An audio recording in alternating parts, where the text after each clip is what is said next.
What's up, everybody? This is episode 2 of going through every single regional and predicting what I think is going to happen for the upcoming college baseball tournament. Today we have the Atlanta regional between Georgia Tech, Oklahoma, the Citadel, and Illinois Chicago. Let's see who wins this. So taking an early look, we got Georgia Tech, who was actually my preseason champion and a team I've been watching a lot this season because they're unbelievable. They have such a good team. You look at some of their players, they have Jaron Avenkula, they have Von Lackey, they have Drew Burris, who's like unbelievable, Ryan Zuckerman, and they're good, pretty good at pitching as well. But the interesting thing I think about Georgia Tech's roster is they're all really good at different things. I think it helps out a lot. It makes them, every single time there's a new batter up, you're like, oh my God, like, what am I going to see here? And so it makes Georgia Tech really interesting. When you look at, their actual schedule, they've been so dominant in the ACC. The only series they lost, I believe, was to North Carolina. And they just made it back up by winning the ACC championship on Sunday. So good for them. I think they have the best roster in the country, like I mentioned. They're really hot, obviously, by winning the conference championship. And they have some pretty good series wins. They just beat Boston College the other day by via sweep, which was pretty crazy. Absolutely dominated them. They beat Florida State as well. Overall, I think this Georgia Tech team is really good and potentially a national title winner if something goes wrong for UCLA.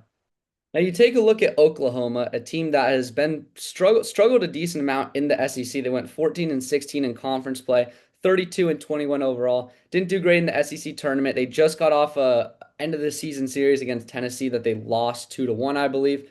And I think the main thing that Oklahoma possesses is just the fact that they can't win a series, especially late in the season. And they also lost to LSU in Hoover in the SEC tournament, which is really unfortunate. Obviously, considering how bad LSU's been this year, Oklahoma as a whole has just, I think, struggled. Whether they make the tournament just because of, how bad their SEC record's been, but, considering the fact that, they've still been a decent team, it's hard to say. I'm not really, going to have that full conversation. But regardless, they're in it. They're a 2 seed. It's not like they were really on the bubble. They beat Texas A&M in a series, which is pretty big. They also beat Vanderbilt, which, isn't a huge deal, but considering how Vanderbilt ended the season, it's not, not too bad. But like I mentioned, they did lose to Tennessee, so they're not. They have work to do. I think that they're a decent team, but there's certainly, a lot, especially when it comes to expectations of a team like Oklahoma. I just think they could have done a little bit better.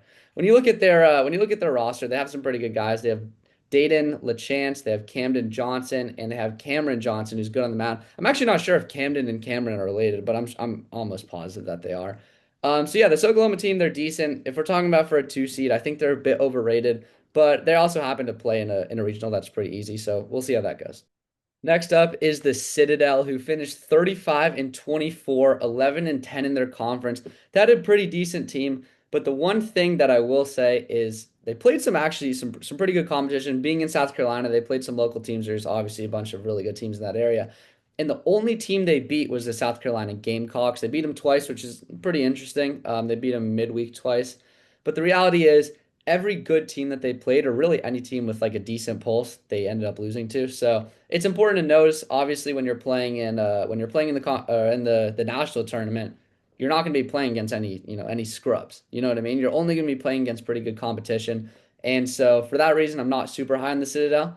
But they are hot. They've done pretty well. They did end up winning their conference. But I will say they also lost to ETSU, Wofford, and Mercer. Mercer's a pretty good team, but the other two, not really. It's kind of unfortunate. And that does definitely stunt them a little bit. When it comes to their roster, they have Christian Zaitis, who's really good when it comes to contact, and they have Zach Hunt, who's a great power hitter. I think that's a really important combo to make sure you have your contact and make sure you have your power in two different guys. That always helps a lot. And then they also have Will Holmes on the mound, who has 112 Ks, which is pretty good for a pitcher, especially at the mid-major level. So yeah, the Citadel, they're going to be an interesting team, but unfortunately, I don't think I'm going to have them going through. Next up is going to be University of Illinois Chicago, or UIC, who finished the season 27, 27 and 1 with one tie. The biggest problem with UIC is that they give up at the end of series a lot. I noticed that either they would win by a much smaller margin or they would win the first two and lose the third one. But it felt like on Sunday they couldn't really figure it out. It's important to know because I think that potentially this weekend when they go to Atlanta, it might be a little bit tougher, especially kind of late in the weekend if they even end up getting there. Their offense is also super on and off. Sometimes they're scoring 10 runs, sometimes they're scoring one. Really depends on the day. I also think that's important when it comes to playing, a Georgia Tech or a Oklahoma or a really good team. But yeah, anyway, going on to their conference play, they had a tough couple series. They lost to Indiana State, lost to Belmont, lost to UNC Greensboro, and some of their wins weren't like any really impactful wins, but a lot of series losses that they kind of wish they could have had back, which is a bit unfortunate. When it comes to their roster, they have a pretty good couple guys. They have Ashton Kampa, who's has a 367 average as well as 16 home runs, which is pretty tough to do. Having both the contact and the power hitting all in one batter is pretty cool. And then they have Mason Lay as their ace, which is also pretty interesting to know. So who's going to win this regional? I definitely am going to give it to Georgia Tech. I'm standing on my prediction from early in the season when I picked them to win the entire thing. They're really close. I mean, they're number two right now. When it comes to who's going to get close, I think that Oklahoma is going to finish second. Not because I think they're really deserving of it, but I think when it comes to some of the other teams that are in this regional, I think they're a bit more deserving. I'm not super high on the Citadel. I don't think Illinois, Chicago is going to cause much noise. Therefore, I'm going to give second place to Oklahoma.